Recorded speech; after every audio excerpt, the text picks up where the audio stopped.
쌀에 대해서 여러분들이 어떤 쌀이 좋아요라고 물어봐요. 저는 어떤 쌀이 좋은 것이 아니라 이것은 하늘과 땅과 바람과 사람이 만든 거기 때문에 나쁜 쌀은 없어요, 세상에. 그 현미만 제대로 먹어도 영양소 챙겨 먹을 필요가 없어요.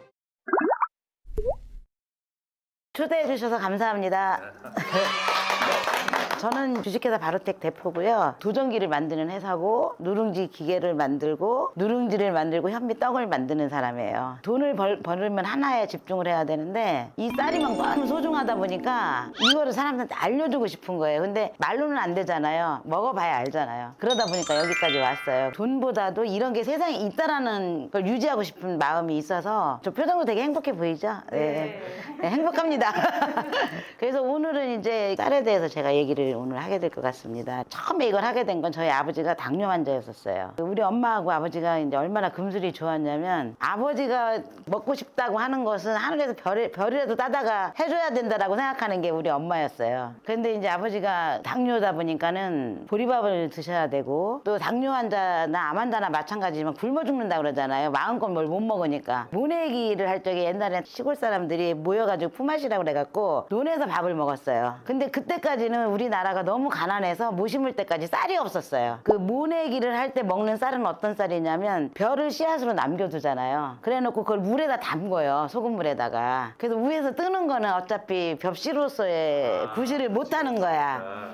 위에 둥둥 뜨는 것조차도 버릴 수가 없었던 거예요. 덜령 긁고 막 이런 것들이잖아요. 그래서 그걸 다시 말려서 방아를 쪄갖고 모 심는 날 그걸로 밥을 하는 거예요. 쌀을 그때까지 보관할 수 있는 부잣집이 아니면 없으니까. 근데 갑자기 아버지가 아우 나 그 모 심을 때 먹었던 밥 한 번만 먹어봤으면 좋겠다고 이제 그렇게 얘기를 하셔서 진짜 우리 엄마가 시골에 가갖고 집집마다 그러니까 그 뜨는 게 얼마나 됐겠어요. 조금씩밖에 안 될 거 아니에요. 근데 거기에서 그걸 갖고 와서 옥상에서 말려가지고 빨간 벽돌에다가 비닐을 씌워가지고 밀어가지고 까가지고 밥을 했는데 조그만 빌라에서 반지하에서 살았는데 사람들이 다 이게 무슨 냄새인가 하고 나올 정도로 밥 냄새가 막 울려 퍼진 거예요. 저는 그 너무 먹고 싶었지만 우리 아버지 양식이잖아요. 냄새만 맡고 막 조금 이제 집어서 먹어봤는데 너무 그 맛을 잊을 수가 없는 거예요. 그런데 지금 왜 그 멀쩡한 쌀로도 이 맛이 안 날까? 난 그게 너무 의문인 거예요. 그 다음에 농사 질 때 우리가 시골에서 추수할 때는 쌀밥을 추수하는 날만큼은 원 없이 먹거든요. 막 방아를 쪄서 막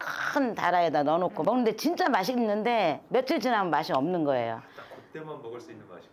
네, 그때 아니면은 이렇게 느낄 수도 없고 바로 방아를 쪘기 때문이다. 우리가 예를 들면 뭐 생선이든 뭐든 싱싱할 때 먹어야지 되는데 갈치 아무리 제주 은갈치라고 해도 하루 지나서 구우면 벌써 맛이 없잖아요. 쌀도 그렇지 않을 거라고 하는 의문을 제가 처음 제기를 해본 거예요. 지금부터 32년 전이에요. 집에서 매일 방아를 쪄먹는 기계를 만들어야 되겠다. 이게 생각을 하고 도전기가 세상에 나왔죠. 고객들한테 어떻게 하면은 밥을 해 먹으라는 걸 설득은 못 시켜도 쌀로 만든 뭔가를 고객들한테 주고 싶다 막 이런 생각이 들었어요. 그런 동기로 이제 시작을 했어요. 저는 이제 맛있는 밥을 생각하면서 출발을 했는데 박사님들 교수님들 또 소비자 막 이런 분들이 이 현미쌀에 대한 정보를 막 주시는 거예요. 제가 연구에 동기도 되고 입증도 되고. 세계에서 이 쌀 종류가 몇 가지나 되는 걸로 생각하세요? 아는 것만 뭐 인남미, 뭐 동남아시아 쪽의 쌀이 네. 두 개만 알고 있네요. 근데 빨간 쌀도 있고 여러 가지. 네. 전 세계에서 쌀이 나는 품종은 22,000가지예요. 예, 22,000가지예요. 쌀보다 품종이 좀 더 많은 게 하나 더 있어요. 그게 뭔 줄 아세요? 커피예요. 이게 22,000개, 그 다음에 커피는 한 23,000개 정도로 추정을 하고 있어요. 쌀은 세계에서 가장 오래도록 씨앗의 역할을 할 수 있는 곡물이에요. 온도 100도를 넘나들면서 살고 있는 곡물이 몇 가지가 또 안 돼요. 벼는 떨어졌다 그 다음에 싹이 나잖아요. 영하 40도에서부터 영상 60도까지는 살아있어요. 그것만 봐도 이 벼가 이제 얼마나 세계 인류의 3분의 1이 주식으로 선택할 만한 식품인 거죠. 쌀에 대해서 여러분들이 어떤 쌀이 좋아요라고 물어봐요. 나쁜 쌀은 없어요, 세상에. 세상에 나쁜 쌀은 없다. 더 좋은 쌀도 없다. 다 좋은 거다. 만드는 사람, 기후 환경에 따라서 맛이 더 좋고 덜 좋고 이런 차이가 있고, 어디에서 왔든지 간에 지역에서 농사를 지었을 때 2번, 3번, 4번을 반복해서 지었을 때 가장 건강하고 쌀룬의 65%의 기능 물질이 있는 거예요. 기능 물질.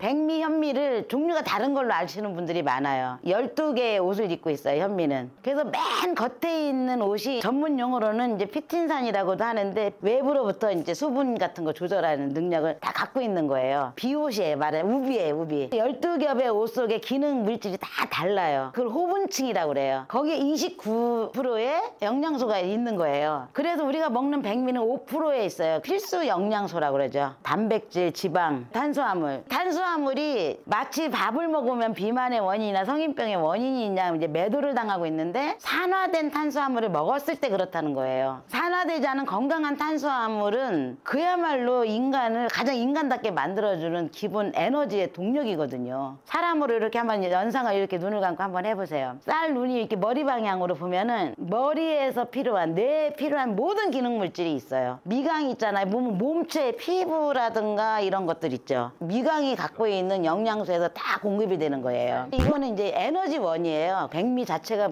의미가 없다는 게 아니라 기능 물질이 포함되지 않은 그 기본 필수 영양소를 공급하고 있는 거예요. 밥을 조금 먹고 뭐 야채를 많이 먹어라, 뭐를 먹어라, 그 기능 물질을 영양소로 먹어라 얘기하는데, 방아를 찧어서 밥을 먹었을 때 인간에게 필요한 영양 기능 물질과 영양소가 균형이 딱 맞게 완벽하게 구성이 돼 있는 게 쌀입니다. 그 현미만 제대로 먹어도 영양소 챙겨 먹을 필요가 없어요. 근데 현미는 약점을 갖고 있는데, 수분율이 너무 작아갖고 산화되고 산패되는 게 육안으로 확인이 안 됐을 뿐이지 엄청 산패 속도가 빨라요. 방아를 찢자마자 산소하고 만나는 걸 가지고 산화작용이라고 그래요. 산화작용은 7일이면 끝나요. 그건 좋지도 나쁘지도 않은 상태예요. 근데 영양소는 파괴되어가는 과정이에요. 100%의 영양소가 유지되는 시간은 7시간이에요. 쌀의 7시간의 비밀이라는 단어가 나온 거예요. 그래서 7시간이면 쌀눈이 죽어요. 쌀눈이 단맛에서 맛으로는 쓴맛으로 변해요. 한 달이 지나면 여러분들 현미 사다 놓으면 까만 벌레 기어다니는 거 봤을 거예요. 백미에서는 뼈를 만들 힘이 없기 때문에 바구미도 안 나와요.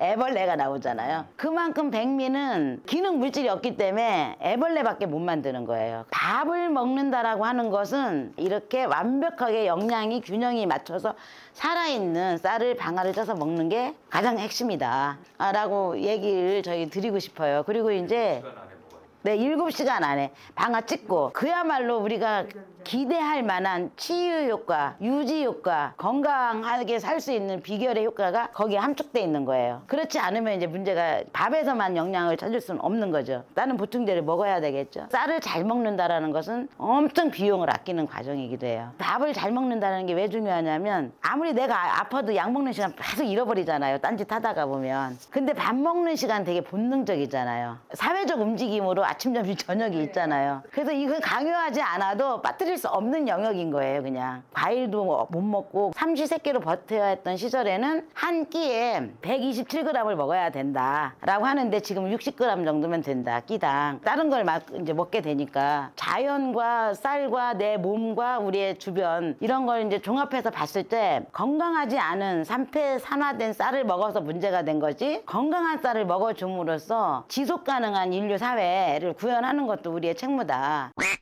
저도 이제 예전에 그런 거 공부할 때 철새가 철원 그런 데서부터 네. 비행을 하면서 막 연습하잖아요. 근데 벼에 폴리코사놀이라는 그 성분이 자기가 먼 곳까지 가는 에너지를 다 섭취해주기 때문에 간대는 거예요. 맞죠, 그거? 네, 맞아요. 옥타코사놀이라고 하는 게 어떻게 이웃나라까지 바다를 건너서 갈 수 있는지 연구를 했더니, 유일하게 벽실을 주워 먹는 새들만 장거리를 갈 수 있다는 게 입증이 됐어요. 자, 여기까지 보니까 그냥 단순히 도전기 회사 대표님인 줄 알고 모셨는데, 전혀 그게 아니라 농업과 그다음 쌀에 대해서 이렇게 연구를 많이 하신 박사님께 듣는 것 같았고요. 건강에 대한 가치와 환경에 대한 가치를 다 말씀하시는 또 철학자 같은 느낌으로 강의를 들었습니다. 너무 의미 있는 시간이었던 것 같고요. 자, 그러면 이 정도로 해서 마무리하겠습니다. 오늘 바로텍 주식회사 대표님 김영미 대표님 너무 감사했습니다. 네. 훌륭하신 분이에요. 잘 되실 것 같아. 내가 저기